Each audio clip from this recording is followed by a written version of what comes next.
Hello, and welcome to Heritage Foundation's event for today. My name is Brent Sadler, and I'll be the moderator for today's discussion on the lessons that we can learn from last year's West Capella incident in the South China Sea, especially as it informs future naval presence and effective policies countering China's efforts to undermine the rules-based order in maritime Southeast Asia. For the sake of background, if we can go to the next slide, and again, the handout that's included in the tabs, if you look in the handout section, you'll see this timeline of events that stretches from December of 2019 and all the way up until September of last year.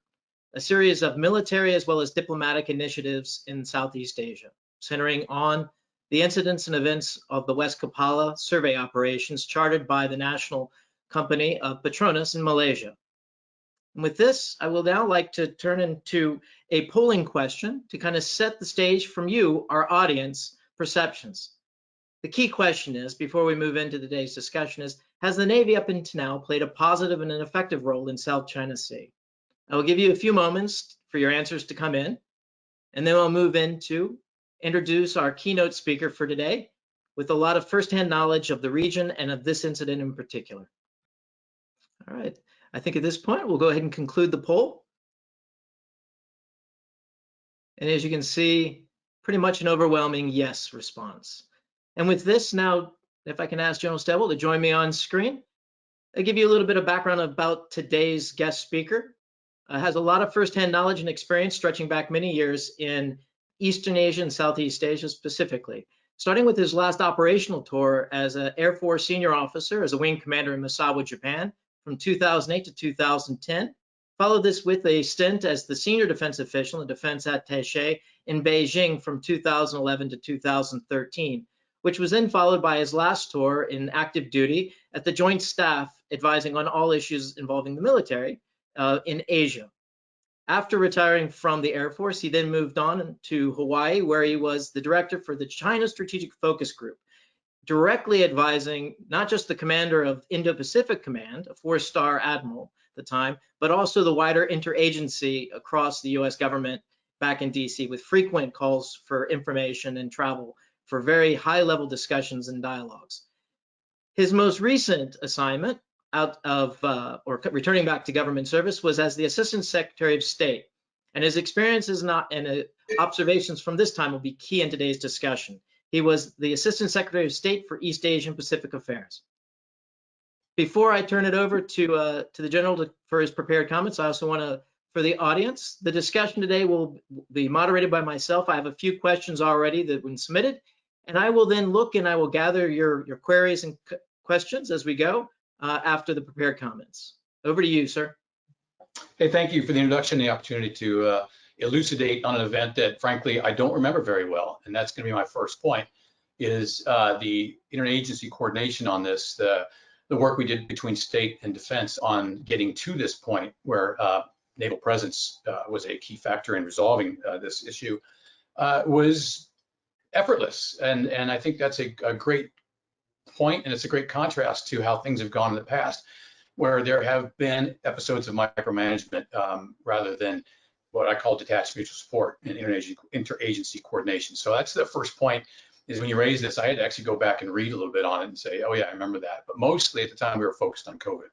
Second thing is the US does have interests in the region. And so when you do have countries in the region claimants complaining or concerned about militarization and all those things, you say noted, but we also have interests in keeping things calm in the region, as do others. And so the third point is that we should never forget that we have allies and partners who share our worldview and would like to join us in helping manage these issues as they arise. So background at the time, COVID was raging at this period. The USS Teddy Roosevelt was pulling into Guam sick, and we do believe that there were a calculus in Beijing that this was maybe a time to try something and see how down the US was, how injured the US Navy was, or incapable of executing this mission. I think we dissuaded them of that notion pretty well.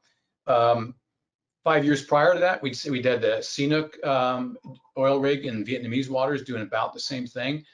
That was handled differently, and the way this went down, I think, showed there was a learning curve from that, so they're more contextual.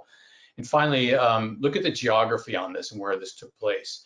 It is a long way from Hainan Island. So although it was an away game, presence-wise for the U.S., but we're very careful, we're very comfortable with away games. It was an away game for the PRC, and it happened over the top of James Shoal, which we can have that conversation about Chinese claims as the southernmost point of land for the Chinese Empire when it's 30 meters submerged, and it has no real claims to territory. And then finally, at the time, one thing to consider is the ASEAN interests. Vietnam was the chair in 2020, a very important, critical, pivotal year, and I'll always pat Vietnam on the back for how they handled that and how they set up the current code of conduct discussions that China's trying to push through in 2021. So coordination. How did we get to a point where this pretty significant activity didn't really blip on the screen in the State Department? And it has to do first off with personal relationships. Randy Shriver, Matt Pottinger, and I had breakfast every Tuesday morning going into this, and we continued that with their replacements. Reed Warner and others, we had very strong personal network relations. And as Brent mentioned, I had just come out of PACOM and I had a career in the military. Therefore, one of my goals as the Secretary at the State Department was to do a better job of stitching those two organizations together. Whether it succeeded or not, whether it will last after I left is to be determined. But I think those relationships matter a lot, because from those relationships results in trust. And that trust is what allowed us to go, you got it, DOD, we know you're good. PACOM, I work with you, I know you guys, and you know best, knock yourselves out.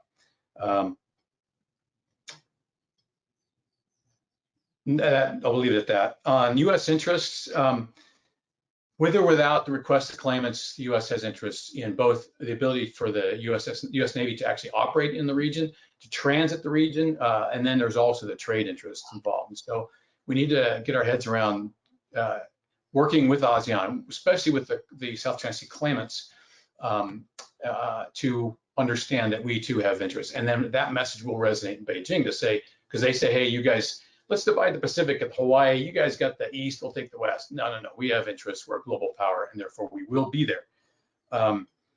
The South China Sea policy change was in work. It had been in work for a year. And so it rolled out after this.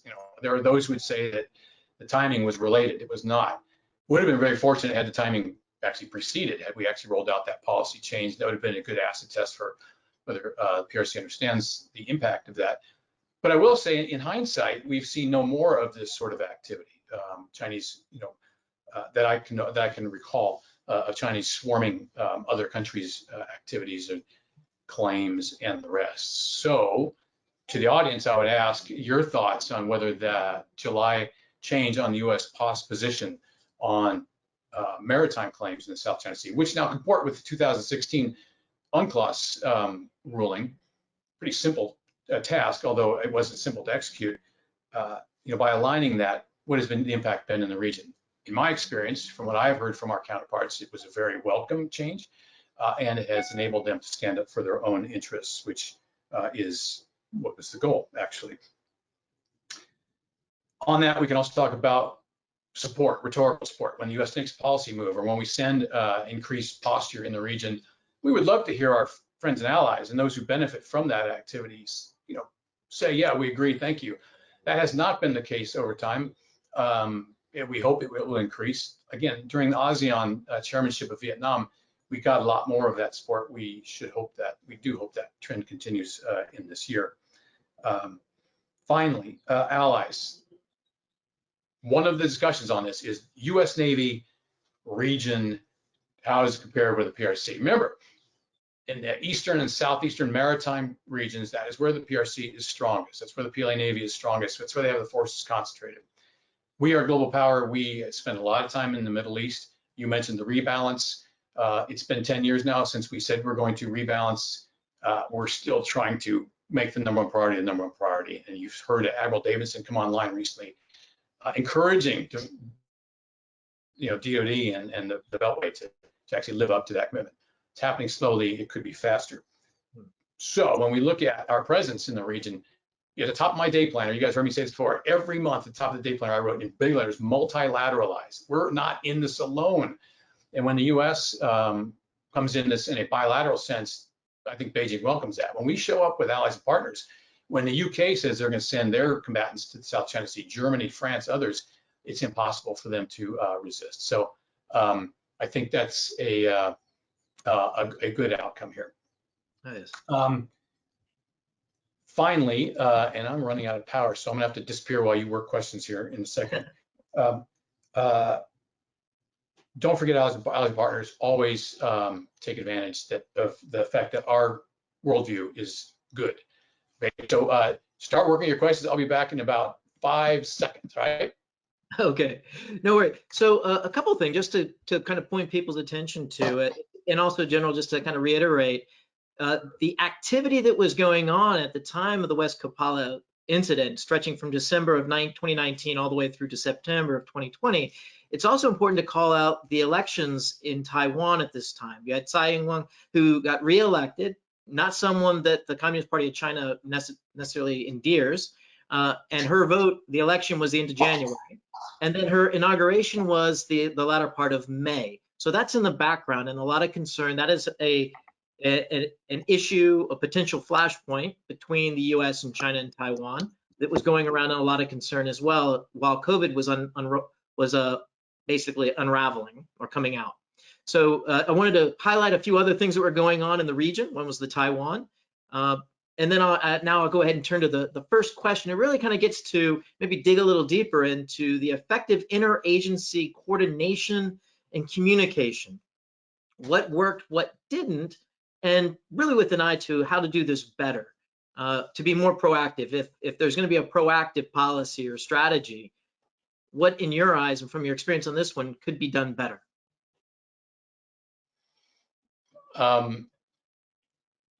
No news is good news. Like I said, this was not a major blip. We were focused entirely on COVID at the time. It speaks to a leadership and management issue that I think is a lesson we should take from this. And I would love to hear the audience thoughts on that. We should be able to conduct activities. Look, my experience from the DoD side, looking at the guy who was in the seat before me, directly micromanage every single thing we tried to do, doesn't help. It basically guarantees stagnation and effectlessness. And so everybody understands the game plan. It's a football team, right? You're gonna go there, you're gonna go there, you're gonna go there, go. And I don't need to like monitor and go back to mother and say, mother, may I on this one. Go do it. We trust you. DoD, you're Americans, you're on board, we trust you. Let's not treat the military as though it's some sort of alien function. Let's give them credit for being on board doing the same thing. So so that's about all I can say. So it was OSD policy, Dave Helvey and Reed Warner. There was a little interaction with the NSC, but they too were entirely focused on COVID and other things. And so, a simple note like, we got this, everybody's good, and make it happen. Doesn't mean we weren't watching closely, but it was going well. There was no need to really get involved. So on this, just to dig a little deeper, there's a few questions coming in on the chat line that I kind of want to bring in on this. The USS America was only in the region or in the vicinity of West Capella early on for just a few days. Was there any concern from the State Department perspective as more and more the naval presence was ratcheting up? On the Chinese side or on the US side? US side. And of course, your impressions of how the reaction was being gauged from the Chinese as well. Well, really that questions about the US. That part I did flag. I remember there's a picture, and let's not minimize the impact of imagery. Just to digress briefly, we put Jim Shuto on a P8 during the island reclamation thing, and showing that activity happening, I think energized a lot of people. Like, wow, this is bad. But it energized a lot of people except for Greenpeace. And there's another area we should take a look at. Where the heck were those guys, and why didn't they say anything? The image of the USS America going flank speed across South China Sea to get there, that really stuck in my mind. It was one of the first things I thought about when you asked about this. It doesn't have to be I mean, we think in terms of gray hulls and combatants. It doesn't have to be American, and even then, it doesn't have to be a destroyer or a carrier task force. It can be just about anything, and it was. We have the ability to, Old Air Force guy, we have the ability to launch long bomber flights that can get there in the immediate, in a very short time, which U.S. Air Force did. And this happened over a period of weeks. And so, again, PACOM and DoD put their heads together. They came up with a plan. We saw it. There was no reason for us to vote against it. And that coordination went pretty well. Everybody was comfortable with the outcome. So, but as far as gray hulls, numbers of boats and all those things, of course, China can swarm maritime militia and its Coast Guard and all the rest. But then let's talk about the claimants. They should too, and I think Malaysia did. They should pitch in on this as well to show their own resolve, and I believe that happened too. So there's a question in the chat line as well on this, the coordination with the claimant states. Malaysia, you and I have talked about Malaysia, and we've talked about Vietnam in the past in this context of the West Capella incident. A key moment was when Malaysia, well, actually, it was the Secretary of State. We're going to come to this maybe again later, but Secretary of State making the policy statement 13 July of last year. There seemed to be a regional kind of groundswell. Was there any pre-warning or any pre-coordination for any of the statements? The one from Vietnam is the ASEAN chair. Indonesia's statement actually predates it, but their naval activities, their exercises are right around the same time. Could you characterize any of the coordination that might have been going on at the time or the lead up with the partners in the region? I would say, like a lot of things in dealing with allies and partners and others, is you hate to get out of the headlights, right? You hate to foreshadow, and I think leaking is a really bad idea. And so, I mean, we could have thought about getting this out early as the cavalry's coming. I couldn't with any certainty tell you how long it was going to take to get the policy statement out. And therefore, the worst thing you do is say you're going to do something and not follow through. That says you're incompetent or incapable. So no, we didn't do that. As you're aware of, typically when these things happen, we send out the blanket cable to say, notify your capitals that this is going to happen. We did that, but as you know, we tend to do that within 24, 48 hours. We don't give it a lot of time for folks to either undermine it or second guess or whatever. So,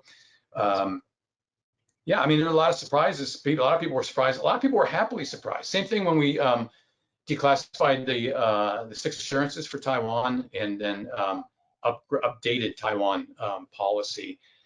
We got a lot of positive support, which in the public sphere, back to what I was saying earlier, where people you're trying to help, when they just go quiet and they thank you privately, but they're not really want to go public and say, we appreciate that. That doesn't help. It would be good to encourage people to do more of that, to acknowledge when U.S. policy supports their interests. No, so there's a question and actually a statement in the chat also that kind of gets to this, and maybe might be worth expounding a little bit. Malaysia's a special case, I think, on this. What's the line and kind of the difference between free riding and then not making a visible, explicit choice to support a U.S. policy or a rules-based order? What's that line between free riding and leveraging and getting results quietly in quiet diplomacy, I guess? That is a great question, and I have been wrestling with that question. I still don't have an answer, but so I've been wrestling with this one since Shangri-La 2014, where the Straits Times headline was China for prosperity, U.S. for security, right? That was the outcome. And this leads to that hedging, don't make us choose thing, right? We want to benefit from both, right? And there are a lot of folks in Southeast Asia who've been playing that game. I'm not sure how you force that. I don't want to force a choice. The choice is obvious, right? You don't want to be dominated by it. You like to preserve your sovereignty. You don't want to have your own internal affairs being directed from outside, et cetera. So I don't have an answer to that. I swear to God, it's 2021, 7 years now. I've been trying to figure out what is the right response or solution to this hedging behavior that takes for granted American commitment, because as I said, we have interests there too, and like they can benefit from that. So why should they put in any political capital to resolve that? If any of those in this activity know what that answer is or have an answer, I'm dying here. So in some, I'm looking also, there's a lot of questions on the military presence specifically. And for those in the audience, I would defer to the timeline that actually gives a lot of the details, the actual incident itself. My time in Malaysia as the senior defense official, defense attaché, predated this, but many of the same players and actors were in place in some of these operations I'm very familiar with. And I would say there's a question in here about the effectiveness of the Giffords, but it's actually more than the Giffords, the LC, the littoral combat ship, that there were a lot of pictures. One is it seemed to be very effective. The Chinese seem to have blinked, at least from my perspective, and I definitely would welcome your response if you saw it the same way, because this is going to lead into the next question, and that is, what should we're coming up again on another fishing season, or actually the quarantine on no fishing that the Chinese impose in South China Sea. We're also coming into the normal battle rhythm of exercises, and the weather starts to become more favorable for smaller craft as well in the South China Sea. So this becomes favorable for the maritime militia kind of activities. What should we expect this go around, this coming into this next season from the Chinese Communist Party, vis-a-vis a potential new crisis or showdown in the South China Sea? This will be the first year, as you mentioned, where the PRC fishing ban, unilaterally imposed on some notional claims to the 9-dash line. This will be the first year that the new policy by the U.S. and then supported by ASEAN is in force. And as you say, the question is, will they do it? I will go out on a limb here and note that even though I think they'll institute the ban, I don't think they have the ability to enforce it, because you see there's a lot of other things going on. This time last year, they're getting ready to roll out the new national security law in Hong Kong. This year, they're talking about expanding that and taking out the legislature and voting and all the rest of that stuff. I think they didn't expect the response they got to the national security law last year. And there are a number of other domestic issues going on, the Xinjiang genocide, the upcoming 2022 Olympics, and the questions of whether IOC is going to do its job and recommend a move, given all that's going on. If you're in Beijing right now and you're paying attention, you've never been challenged by India, by the US, by Europe, by others, or by Southeast Asia in any way. This would be a good time to kind of consolidate, lay low, hide and bide. Whether they do that or not is anyone's guess. I think if they're smart, they will. You can't fight in all places at all times. Oh, yes. No, it's important to point out also the amount of regional reaction. So in the later part of July, actually the later part of June, you had the Indonesians actually kind of lead the first statement about Chinese claims in South China Sea. Then Secretary Pompeo's statement about the legality or the validity of those claims in the South China Sea. And then you had fairly rapid order, you had statements from Brunei, who you never really hear about, making a comment about adhering to a two-step process in the code of conduct. Not surprising, but what was surprising was them weighing in at this contentious time of Malaysia doing operations and a fairly steep uptick, a U.S. military naval presence in the region. And it was joint. It wasn't just Navy. It was also to remind, it was also Air Force bombers made an appearance at a key moment in time in this incident.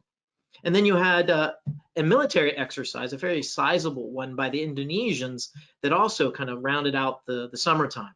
And then this was capped with the Chinese doing an operational test of their anti-ship ballistic missiles, which kind of came a little too late. Maybe they couldn't plan it to be more effective as a military diplomatic statement in relation to the events of the West Capella. But I think, in the wider context, it's probably more appropriate as looking at Taiwan, the issues that were centering around on Taiwan. And there were some questions on this in the chat line about a wider question about readiness. And I'll probably take this one, and please chime in from what you were seeing at State Department, but also your experience from Joint Staff and also PACOM. Some things haven't really changed. There's been some improvement, notable improvement the last few years on this. But the impression I had is a lot of what you saw in the last year was already being planned. There's this concept called dynamic force employment. There was also the known issue and the need to make a very clear deterrent statement that if there was a challenge on the Taiwan presidential elections, that we actually were adhering to and supporting our Taiwan Relations Act commitments. So I think some of this was actually planned for that. It just so happened that the events in South China Sea started to take off. And the fact that you had the Giffords in Singapore and you had a strategic hub in Guam from which the bombers could operate allowed you a lot more timing and the ability to respond. If today wasn't the right day for the military diplomatic reason to send a B-2 or a B-52 into the South China Sea, if they're in Guam, you can do it fairly quickly within hours and planning wise. The same with the Giffords operating out of Singapore. Within a day, she was actually on scene in vicinity of the Giffords. I'm sorry, of the West Capella. So there definitely is the bases and the places that we operate from definitely enabled some of this. The question I kind of bring it back to is all of that, the military kind of framework that undergirds all this, and hopefully I'll be able to get Admiral Aquilino, who was the PAC Fleet Commander at the time, in his new role as the Indo-Pacific Commander, once he gets confirmed, to come on and talk more about the military aspect of this, the operational. But the next question I want to kind of get into, sir, is the policy approach. When you look at the West Capella incident, I think you made a very clear, compelling case that if everyone understands the direction and they understand what the effort is after, and they understand how they mutually can support each other, that there's a unity of effort, and that was very effective. But with that in mind, as you look forward, what kind of policy recommendations, taking a lesson from the summer or spring of 2020, would you recommend, specific in really kind of thinking about naval presence, but not to constrain it to that? I will quote the great philosopher Geddy Lee from Rush, who says, if you choose not to decide, you still have made a choice.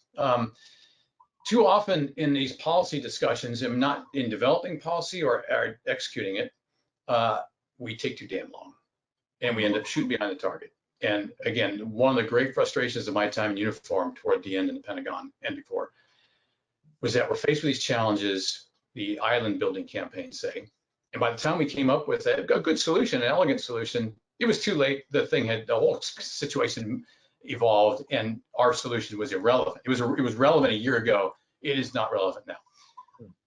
So that's the first thing. And it was a topic I was going to cover a little bit, was decision superiority. I have no doubt that the way we conduct business in the free world, which capitalizes on the brain power of everybody instead of a single strongman arrangement that is quick in making decisions, but often make the wrong decisions, we should take advantage of that.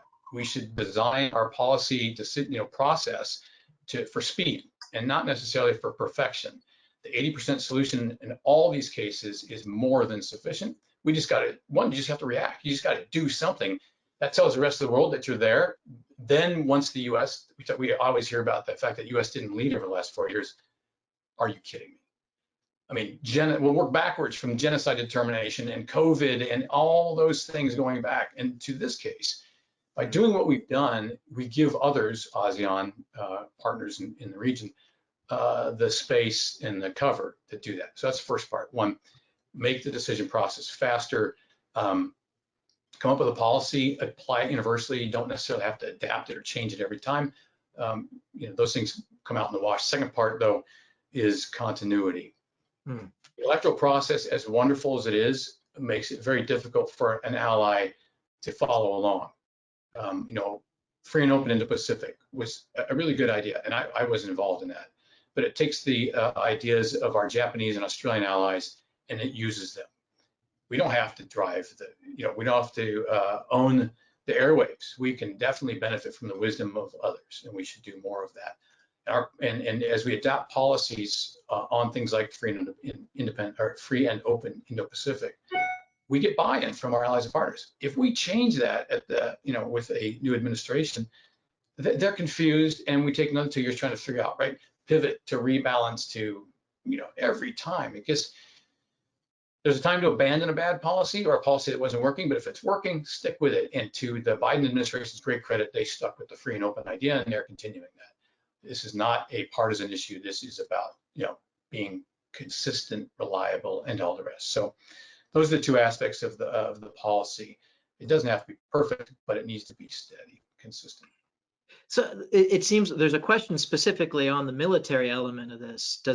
So the military, the naval presence and the Air Force presence in this event, did it actually help in that regard in bringing the partners to be more comfortable coming out explicitly making the statements they did last summer?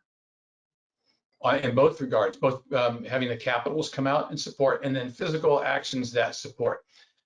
Bringing Australia out, and I will never cease in my admiration and praise for what Australia has done. I mean, from accepting 212% tariffs on their wine and iron and coal, but they've stood up since 2015 with Turnbull and Garneau.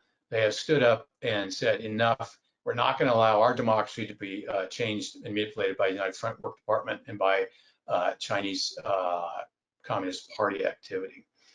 It's because of them that we're having this conversation today.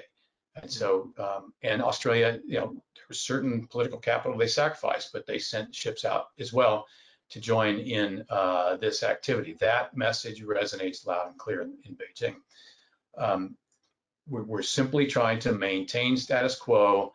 And if Chinese interests are going to become part of the calculus, which I completely agree they should be done in a way that is collaborative and it accepts and acknowledges the interests of all.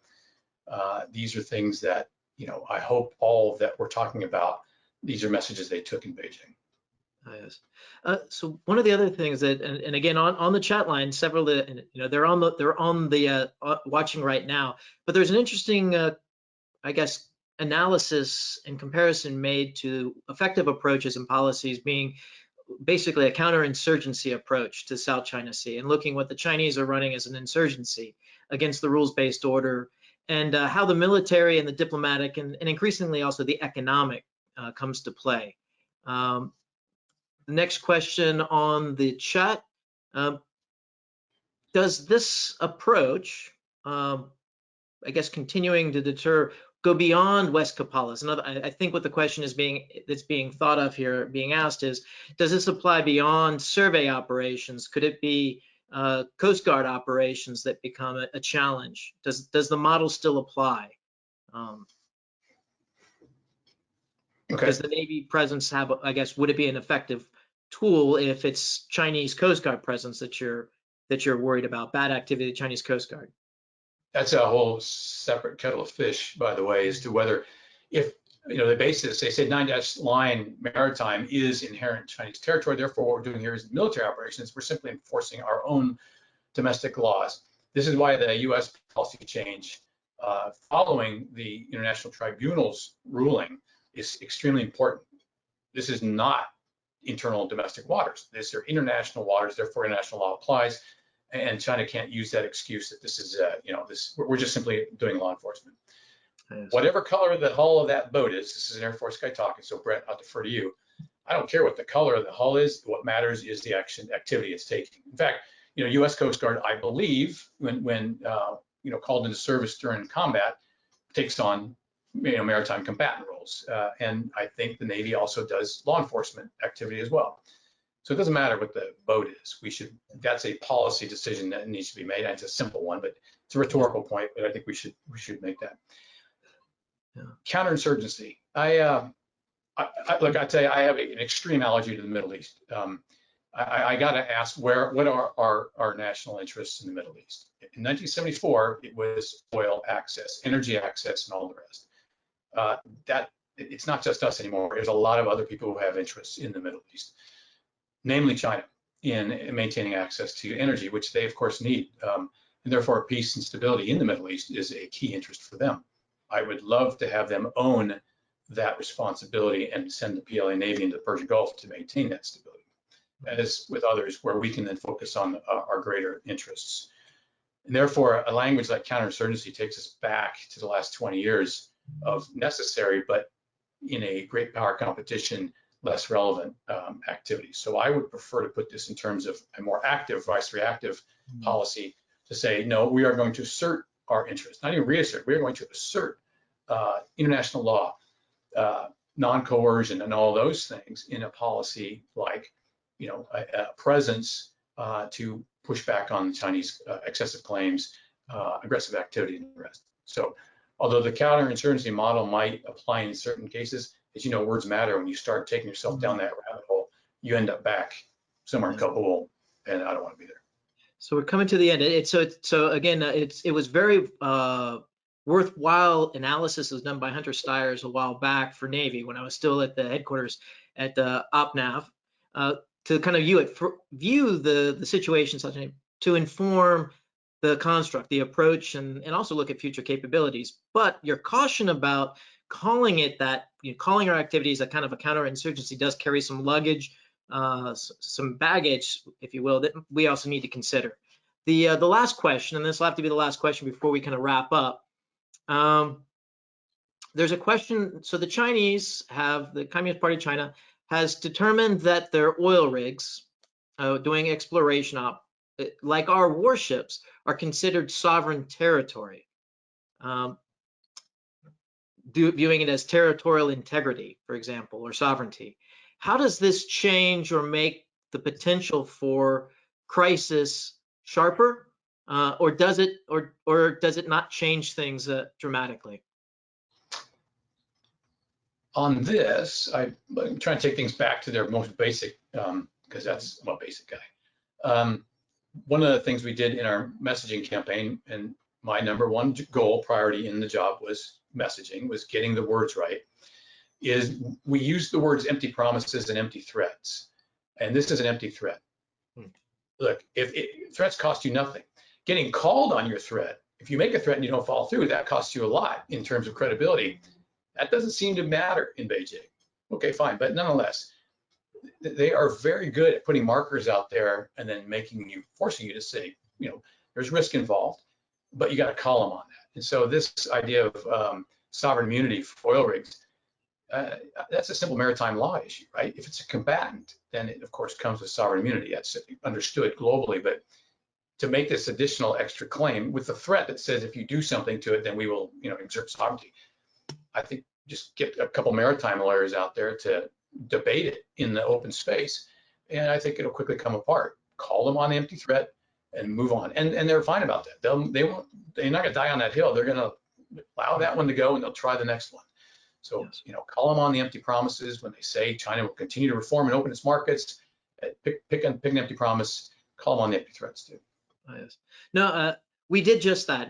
Just a bit of personal experience when so thankfully for the work that Andrew Erickson did years ago on the maritime militia, we were able to bring that to national attention, policymakers back in DC, and we're able to include that into some very sharp talking points that we then basically try to call the Chinese on this and say, when it comes to our naval presence, we're going to treat your maritime militia as well as your Coast Guard and your People's Liberation Army Navy as, warships. They are government entities. And so I kind of view it the same way, in a similar kind of offer that up for the audience, that the inclusion of those government entities, maritime entities, are viewed all the same, and to kind of strike that point. I think at this point, we'd like to bring it back to the questions and the polling. I've got a new one just based on the conversation that we've had today. If we can go ahead and call that up. Looking at the motivations of, and we didn't spend too much time going into country by country, but please go ahead and read the question and start answering. And the claimant states that we're looking at in this question are Malaysia, Vietnam, Brunei, the Philippines, and Indonesia. What are their prime motivators? And again, this is important as we consider future policies and new strategies and how to improve those that are, the continuity of approach where it's most effective, understanding what is motivating and driving our partners in the region as well. So I'll let this sit for a little bit, and then we'll move on to the next and final question or polling question.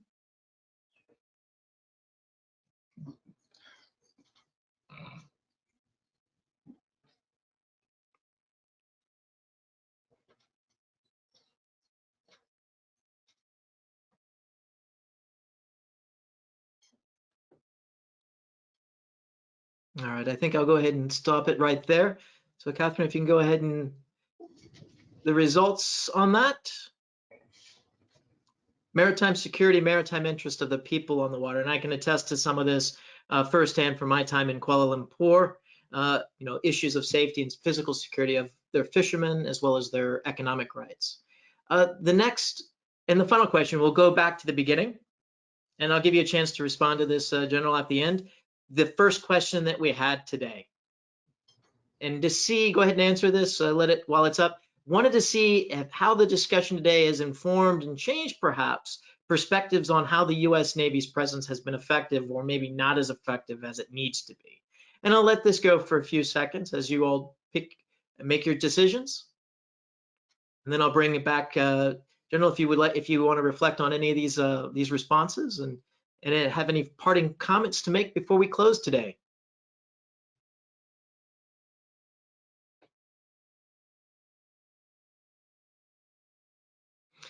All right, Catherine, go ahead and close that poll. And there you go. Probably a little stiffer, a little stronger on the yes response. Okay, I'm gonna go ahead and close that. And General, over to you for any closing thoughts or comments, observations on the polling questions as well.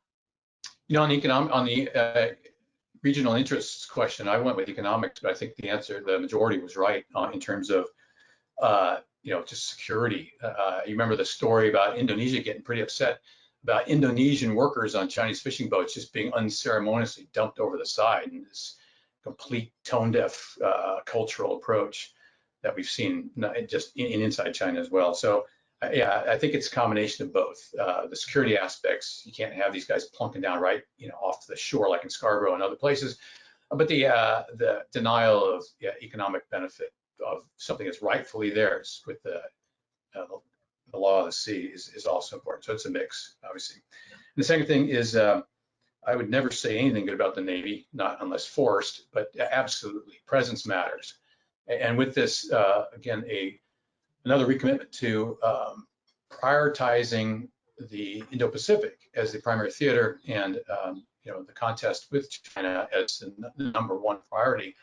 We need to see some resources put against that. And so on behalf of Admiral Davidson, who I don't speak for, but I did at one point, yes, it's time. And in that, of course, you've got global interests you need to then decrement elsewhere, but with allies and partners, you should be able to hand off to those to pick up where their interests are greater while we focus on what we consider the number one priority. Thanks. It's been a great session. I hope to hear more back on this to see where I can change my thinking as well, although it doesn't really matter as much now, does it? Well, I think we'll be looking to see the future work that you'll be doing at the East-West Center there in Hawaii in the near future. I think there'd be a lot of interest and appetite on the Allies and Partners discussion. And on that, I did want to direct the audience, and if you could talk about that picture in the background. Ooh, do we still have a little bit of time, Catherine? The picture over your shoulder, General, with you surfing. You give a little background on that? It's my first fawn up, amphibious up in South China Sea. And yeah, a great trip to Brunei. Ambassador Matt Matthews just passed, so had a great memorial service for him. But yeah, I like to surf, and the opportunity presented itself. And who gets to surf in the South China Sea? You know what I mean? I guess that makes me Navy. Yes, absolutely. Well, thank you again for your time today, General. The insights are very welcomed. I apologize, we weren't able to get to everyone's question. I tried to wrap up many of them and consolidate them as best as I could. But of course, we will share those with our speaker and look forward to seeing many of you at future discussions. We'll continue on this South China Sea discussion, hopefully in the future with listening to someone from Pacific Fleet and maybe the future Indo-Pacific commander. With that, again, thank you for your time today and thank you for your support.